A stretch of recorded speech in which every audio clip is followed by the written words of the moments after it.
Assalamualaikum sahabat, jumpa lagi di sini di Cerita Ruqyah Syariah.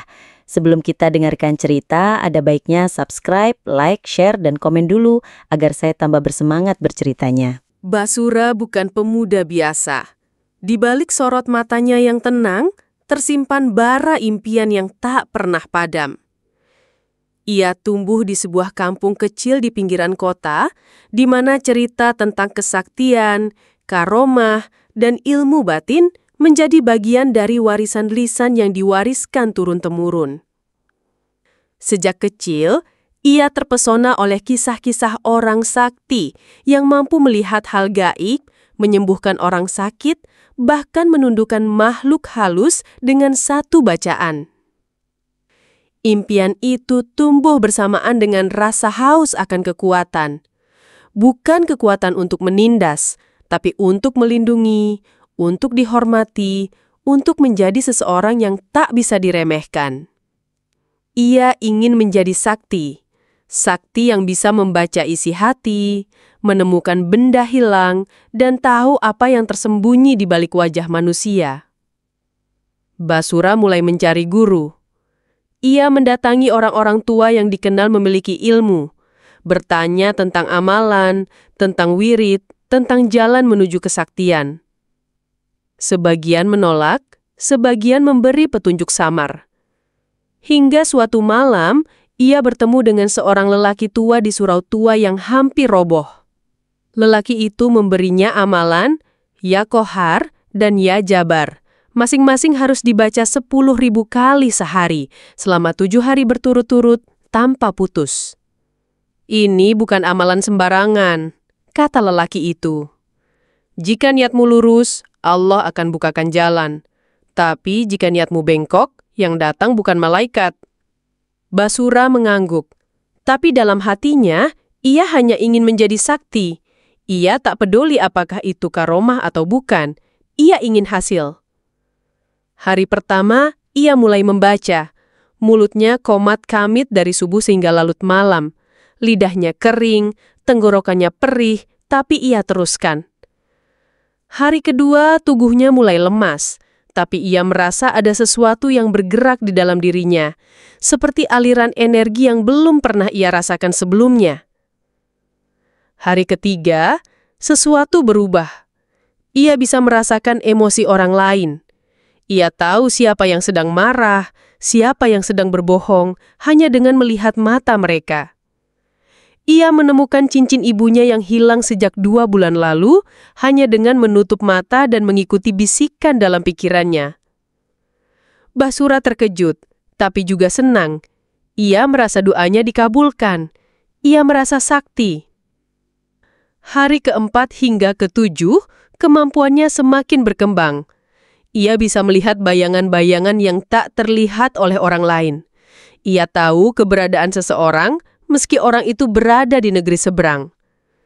Ia mulai didatangi orang-orang yang meminta bantuan, mencari barang hilang, menyembuhkan anak kerasukan, bahkan meminta petunjuk jodoh. Basura menikmati semuanya. Ia merasa dihormati, ditinggikan, dan dibutuhkan. Tapi di balik semua itu, ada suara kecil yang mulai berbisik di dalam hatinya. Apakah ini benar-benar dari Allah? Atau ada yang lain yang ikut campur tangan? Ia mengabaikan suara itu. Ia sibuk melayani orang-orang, sibuk menikmati kekuatan yang ia miliki. Tapi semakin ia abaikan, semakin suara itu mengganggu. Seperti bisikan yang tak mau diam, seperti bayangan yang terus mengikuti. Dan pada suatu malam, saat ia duduk sendiri di kamar, ia melihat bayangan itu berdiri di sudut ruangan. Bayangan tinggi, kurus, dengan mata merah menyala. Bayangan itu tersenyum. Basura terdiam. Untuk pertama kalinya, ia merasa takut.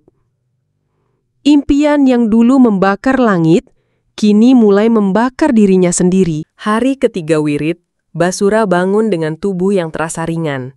Tapi pikirannya berat. Ada sesuatu yang berubah. Ia duduk di sudut kamar, memejamkan mata, dan tiba-tiba bisa merasakan emosi yang bukan miliknya. Seperti gelombang yang datang dari luar tubuhnya. Marah, takut, ragu, bahagia, semuanya bercampur dan mengalir masuk. Saat ibunya masuk ke kamar membawa teh, Basura menatap wajahnya dan tahu, ibunya sedang menyembunyikan sesuatu. Cincinnya belum ketemu ya? Ucap Basura pelan. Ibunya terdiam, lalu mengangguk pelan. Kamu tahu dari mana? Basura hanya tersenyum. Ia menutup mata, dan dalam bayangannya, cincin itu terlihat jelas, terselip di balik celah lemari tua di ruang tamu. Ia berjalan ke sana, mengangkat lemari, dan benar saja, cincin itu ada di sana. Ibunya menangis haru, tapi Basura hanya diam. Ia mulai sadar, ini bukan kebetulan. Hari keempat, Basura mulai bisa mendengar bisikan. Bukan suara manusia, tapi seperti gema yang datang dari ruang kosong. Ia duduk di musola kampung, dan saat seorang tetangga lewat, ia mendengar suara samar. Dia sedang berbohong. Dia tidak sakit, hanya ingin menghindari kerja bakti. Basura menatap tetangga itu, dan orang itu langsung menghindari pandangannya. Hari kelima, Basura mulai melihat bayangan. Di sudut-sudut rumah, di balik pintu, di bawah pohon besar. Bayangan itu tidak bergerak, hanya mengamati. Kadang mereka tersenyum, kadang mereka hanya berdiri diam. Tapi Basura tidak takut. Ia merasa mereka adalah bagian dari kekuatan yang ia panggil. Orang-orang mulai berdatangan. Ada yang meminta bantuan mencari barang hilang. Ada yang ingin tahu isi hati pasangannya. Bahkan ada yang meminta petunjuk arah hidup. Basura melayani semuanya. Ia merasa seperti seseorang yang diangkat derajatnya. Ia tidak lagi menjadi pemuda biasa. Ia menjadi tempat bergantung. Namun, di balik semua itu, ada sesuatu yang mengganggu. Setiap malam, saat ia hendak tidur, ia merasa ada yang duduk di ujung ranjang. Ia tidak berani membuka mata, tapi ia tahu, sosok itu ada di sana. Nafasnya berat, dingin, dan kadang terdengar suara lirih seperti tawa kecil. Hari ke-6, Basura mulai bisa melihat seseorang meski orang itu berada jauh. Ia memejamkan mata dan bisa menggambarkan dengan detail posisi tubuh, pakaian, bahkan ekspresi wajah. Ia coba pada seorang teman yang sedang merantau di Sulawesi. Ia kirim pesan, dan temannya membalas, "Kok kamu tahu aku lagi duduk di warung pakai baju biru?" Basura mulai merasa terlalu sakti. Hari ke-7, bayangan-bayangan itu mulai bicara. Mereka tidak lagi diam. Mereka memanggil namanya, menawarkan bantuan, dan kadang menyuruhnya melakukan hal-hal kecil. Membuka pintu, menyalakan lilin, atau membaca ayat tertentu. Basura menurut. Ia merasa mereka adalah bagian dari ilmunya. Namun, malam itu, saat ia duduk sendiri di kamar, bayangan itu mendekat. Sosok tinggi kurus dengan mata merah menyala, berdiri di hadapannya. "Kami datang karena kau memanggil," ucapnya. "Kau membaca nama kami ribuan kali. Kami hanya memenuhi panggilan." Basura terdiam. Ia tidak tahu harus menjawab apa. Sosok itu tersenyum, lalu menghilang. Dan untuk pertama kalinya, Basura merasa ini bukan lagi tentang ilmu. Ini tentang sesuatu yang jauh lebih gelap. Basura kini bukan lagi pemuda kampung biasa. Namanya mulai dikenal. Bukan karena jabatan atau harta, tapi karena sesuatu yang lebih misterius, yaitu kesaktian. Orang-orang datang dari berbagai penjuru, membawa masalah, harapan, dan rasa takut. Mereka menyebutnya orang sakti, penyembuh, bahkan penyingkap tabir. Di pasar, pedagang memanggilnya untuk menebak siapa yang mencuri dagangannya. Di rumah, tetangga meminta bantuan mencari anak yang kabur. Di musola, jamaah diam-diam bertanya tentang isi hati pasangan mereka. Basura menjawab semuanya dengan tenang, seolah ia memiliki mata ketiga yang tak pernah tertutup. Awalnya ia merasa mulia, ia merasa diberkahi. Ia yakin ini adalah bentuk karomah, hadiah dari Allah atas wirid dan niatnya. Tapi seiring waktu, rasa itu berubah. Ia mulai menikmati sorotan. Ia mulai merasa lebih tinggi dari orang lain. Ia mulai merasa tak tersentuh. Setiap kali seseorang memuji, hatinya mengembang. Setiap kali seseorang tunduk, dadanya membusung. Ia mulai berbicara dengan nada yang berbeda. Lebih berat, lebih berwibawa, lebih berjarak. Namun di balik semua itu, ada suara kecil yang terus mengusik. Suara yang dulu ia abaikan, kini mulai berteriak dalam diam. Apakah ini benar-benar karomah? Atau ada sesuatu yang lain yang ikut campur? Ia mencoba menenangkan diri. Ia membaca lebih banyak wirid, lebih banyak doa, tapi setiap kali ia membaca Ya Qahar dan Ya Jabar, ia merasa ada yang memperhatikan. Bukan dari langit, tapi dari sudut-sudut gelap yang tak terlihat. Suatu malam, ia duduk di kamar menatap cermin. Wajahnya terlihat asing, matanya tajam tapi kosong. Ia bertanya pada dirinya sendiri, apakah aku masih Basura yang dulu? Bayangan di cermin tersenyum, tapi bukan senyumnya. Ia terdiam. Hari-hari berikutnya, ia mulai merasa gelisah. Setiap kali ia membantu orang, ada bisikan yang menyuruhnya meminta imbalan. Setiap kali ia melihat seseorang menangis, ada dorongan untuk menunjukkan kekuatannya, bukan empatinya. Ia mulai merasa dingin. Dan saat ia berjalan di kampung, anak-anak tak lagi berlari padanya. Mereka hanya menatap dari jauh dengan mata yang penuh rasa takut. Ia mendengar bisikan dari ibu-ibu. Basura sekarang beda, matanya seperti bukan manusia. Ia pulang, duduk di kamar, dan menangis. Tapi air matanya terasa asing, seperti bukan miliknya. Dalam keheningan malam, ia akhirnya berbisik, "Ya Allah, jika apa yang aku dapatkan ini bukan darimu, tunjukkan aku jalan keluar." Dan malam itu, ia bermimpi. Dalam mimpi ia berada di sebuah padang gelap, dikelilingi oleh bayangan tinggi kurus. Mereka memanggil namanya, menertawakannya, dan berkata, "Kami datang karena kau memanggil. Kau menyebut nama kami ribuan kali. Kami hanya memenuhi panggilanmu." Basura terbangun dengan tubuh gemetar. Ia tahu, ini bukan lagi tentang kemuliaan. Ini tentang kesombongan yang membuka pintu bagi sesuatu yang tak seharusnya masuk. Ia memutuskan untuk mencari jawaban. Bukan dari guru ilmu batin, bukan dari orang sakti, tapi dari seseorang yang paham tentang tauhid dan ruqyah. Ia ingin tahu, apakah ini karomah atau tipu daya jin. Dan di sanalah perjalanan barunya dimulai, bukan untuk menjadi sakti, tapi untuk kembali menjadi manusia. Langit sore itu mendung, seolah ikut menyimpan rahasia yang akan segera terbuka. Basura melangkah pelan menuju rumah seorang ustadz yang dikenal sebagai peruqyah syar'i. Ia tak membawa apa-apa, hanya tubuh yang lelah dan hati yang penuh tanda tanya. Di dalam rumah sederhana itu, aroma minyak hajar aswad dan daun bidara menyambutnya. Ustadz menyambut dengan senyum tenang, namun tatapan matanya tajam seolah bisa menembus lapisan jiwa.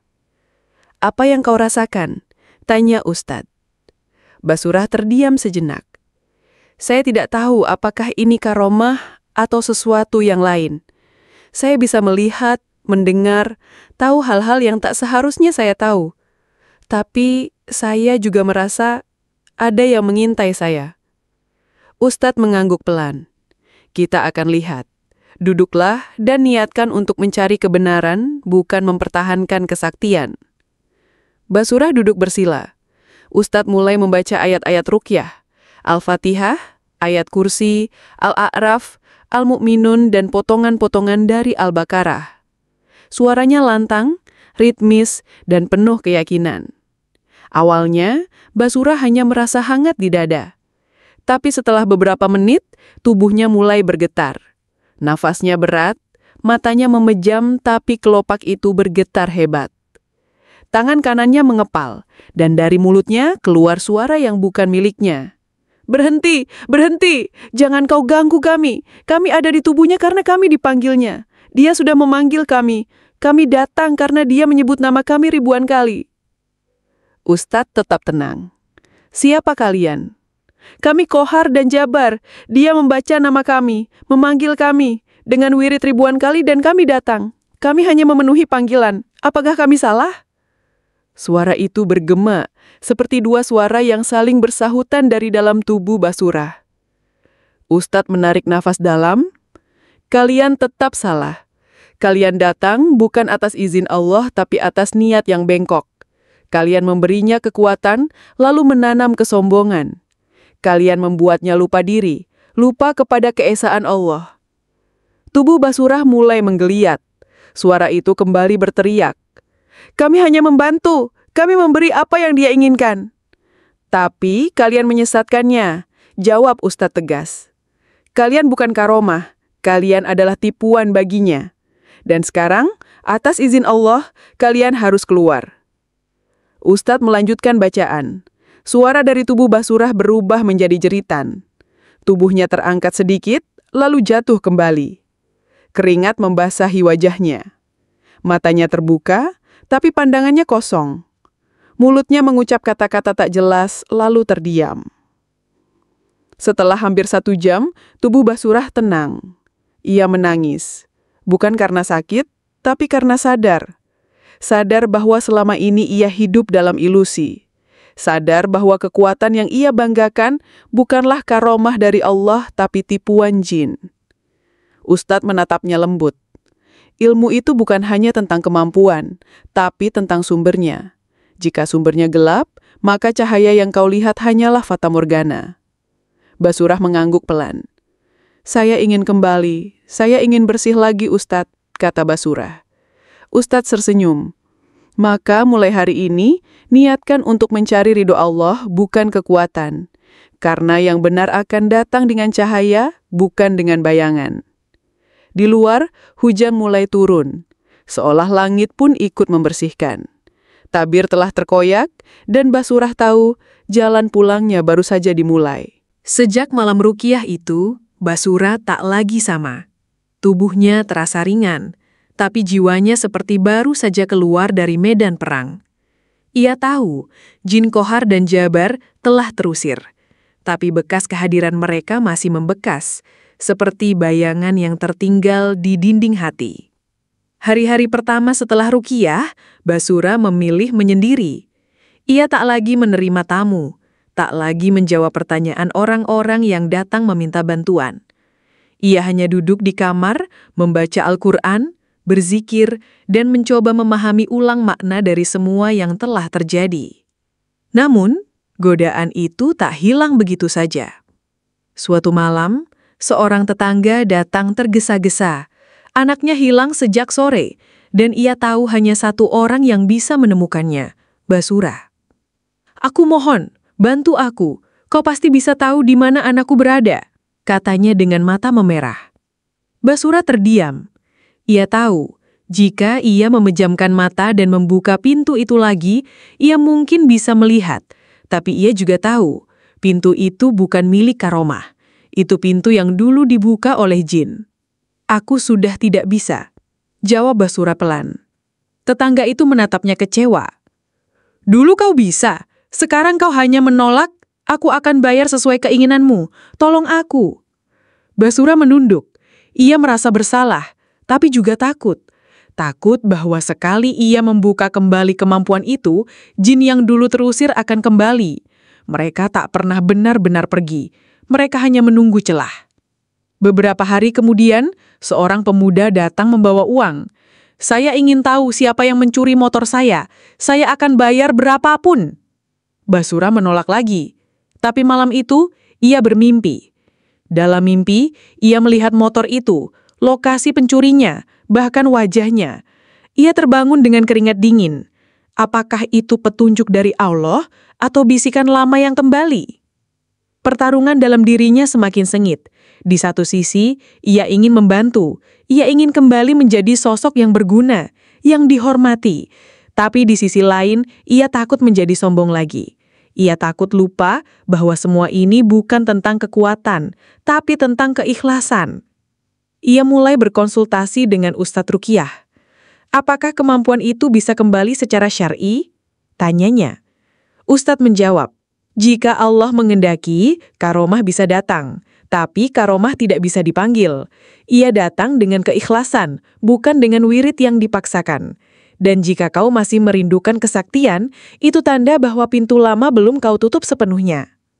Basura terdiam. Kata-kata itu menamparnya. Ia mulai memperbaiki niat. Ia belajar ilmu tauhid lebih dalam, mengikuti kajian, dan mulai membantu orang dengan cara yang sederhana, memberi nasihat, menjadi pendengar, dan mendoakan. Ia tak lagi menjadi orang sakti, tapi ia mulai menjadi orang yang hadir. Namun, pertarungan itu tetap ada. Setiap kali ia melihat seseorang kesulitan, ada dorongan untuk membuka kembali kemampuan lamanya. Setiap kali ia merasa tak berguna, ada bisikan yang berkata, "Kau bisa lebih dari yang kemarin, Basura. Banyak orang yang memerlukan bantuanmu." Dan setiap kali itu terjadi, ia kembali ke sajadah. Ia menangis, memohon agar Allah menguatkan hatinya. Karena ia tahu, pertarungan terbesar bukan melawan jin, tapi melawan dirinya sendiri. Basura tak lagi dikenal sebagai orang sakti. Ia tak lagi dicari untuk menemukan barang hilang, membaca isi hati, atau menyingkap rahasia goib. Sejak Ruqyah itu, ia memilih jalan sunyi, jalan hijrah dari kegelapan yang dulu ia peluk dengan bangga. Namun, hijrah bukan sekedar berpaling, ia adalah perjuangan. Dan Basura merasakannya sejak hari pertama.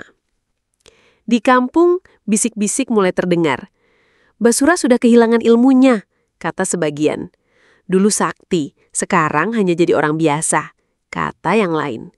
Bahkan ada yang terang-terangan menyindir. "Kalau sudah nggak bisa bantu, bilang saja. Jangan pakai alasan hijrah, Basura." Basura hanya tersenyum. Ia tahu godaan terbesar bukan dari jin, tapi juga dari manusia. Dari rasa ingin kembali dihormati, dari dorongan untuk membuktikan bahwa ia masih berbeda. Tapi ia tetap bertahan dan bersabar. Ia mulai aktif di kajian tauhid. Ia belajar tentang keikhlasan, tentang bahaya syirik khafi, tentang pentingnya menjaga niat. Ia mulai memahami bahwa ilmu bukan untuk dipamerkan, tapi untuk mendekatkan diri kepada Allah. Bahwa karomah bukan tujuan, tapi ujian. Setiap malam ia duduk di sajadah, menangis. Bukan karena rindu kesaktian, tapi karena menyesal telah membiarkan dirinya dibutakan oleh pujian. Ia menulis di buku kecil, "Jika aku kembali mencari kekuatan, ingatkan aku bahwa cahaya sejati datang dari keikhlasan, bukan dari kemampuan." Namun godaan itu tetap datang. Suatu hari seorang ibu membawa anaknya yang kerasukan. "Tolong Basumlah, dulu kau bisa bantu, sekarang pun pasti bisa." Ia menatap anak itu. Pandangannya kosong, tubuhnya bergemetar. Ia tahu jin masih bisa masuk. Ia tahu ia punya pengalaman. Tapi ia juga tahu ia bukan peruqyah, ia bukan penyembuh. Ia hanya seorang hamba yang sedang belajar. Ia menghubungi Ustaz Ruqyah. "Saya akan temani, tapi bukan saya yang meruqyah," katanya. Dan saat proses ruqyah berlangsung, Basura duduk di sudut ruangan, membaca doa perlindungan. Ia tak lagi menjadi pusat perhatian, tapi ia merasa lebih tenang, lebih jujur, lebih bersih. Lama-kelamaan, orang-orang mulai melihat perubahan Basura. Ia tak lagi bicara tentang kemampuan, tapi tentang keikhlasan. Ia tak lagi menyingkap rahasia, tapi mengajak orang kembali kepada tauhid. Ia mulai membimbing anak-anak muda yang tertarik pada ilmu batin. memberi peringatan tentang bahaya niat yang salah. Ilmu itu seperti api, katanya dalam sebuah kajian kecil. Jika kau tak tahu cara memegangnya, kau akan terbakar. Dan yang terbakar bukan hanya tubuhmu, tapi jiwamu. Basura mulai menulis. Ia menuliskan kisahnya, bukan untuk pamer, tapi untuk memberi pelajaran. Ia beri judul Hijrah dari Kegelapan. Ia kirimkan ke beberapa komunitas dakwah, dan kisah itu mulai menyebar. Banyak yang terinspirasi, banyak yang bertanya. Banyak yang mulai sadar bahwa kesaktian bukan jaminan kebenaran. Dan di tengah semua itu, Basura tetap rendah hati. Ia tahu hijrah bukan garis lurus. Kadang ada godaan, kadang ada keraguan. Tapi selama ia terus melangkah, cahaya itu akan tetap menyinari. Karena hijrah bukan tentang menjadi sempurna, tapi tentang berani meninggalkan gelap meski cahaya belum sepenuhnya terlihat. Waktu berlalu. Basura tak lagi dihantui bayangan masa lalu, meski jejaknya masih tertinggal di sudut-sudut ingatan. Ia bukan lagi pemuda yang mengejar kesaktian, melainkan seseorang yang memahami bahwa kekuatan sejati bukan terletak pada kemampuan luar biasa, melainkan pada ketundukan hati kepada Sang Pencipta. Ia kini menjadi pembimbing, bukan guru ilmu batin, bukan peruqyah, tapi seorang sahabat bagi mereka yang pernah tersesat di jalan yang sama. Ia membuka ruang diskusi di musolah kampung, mengajak anak-anak muda bicara tentang niat, tentang tauhid, tentang bahaya kesombongan spiritual. Kesaktian itu menggoda, katanya dalam satu pertemuan.